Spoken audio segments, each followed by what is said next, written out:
அம்மா அம்மா அம்மா எனக்கு ஏபிசிடி எழுத சொல்லி கொடுக்குறீங்களா? சரிங்க, எழுதி காட்டணும்னே அப்படியே சொல்லுங்க. இங்க எழுதி காட்டுங்க. ஏ போட்டுதாங்க எனக்கு. எழுதி காட்டுங்க. இங்க எழுதிட்டாங்க. நீங்க இங்க எழுதி. எனக்கு எழுத தெரியாதுமா, நீங்க சொல்லிதாங்க. கையில எழுதி காட்டுங்க. அம்மா இந்த பென் எழுத மாட்டேங்குதுமா. சரி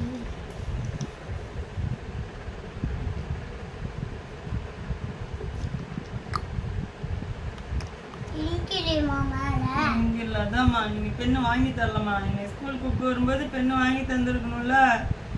சரி போய் போய் ஒரு பெண்ணு எடுக்கணும்னா வேற ஏதாவது வாங்கிக்கலாம். வேற பெண்ணு எடுத்துட்டு சீக்கிரம் வந்து சொல்லி தரீங்களா? கொடுங்க. பயப்படாதீங்க. நான் பயப்படலம்மா, நான் உட்காந்து படிச்சிட்டு இருக்கேன். நான் ஏபிசிடி படிச்சிட்டு இருக்கட்டுமா? ஆனா நான் படிக்கட்டாமா? படிங்க.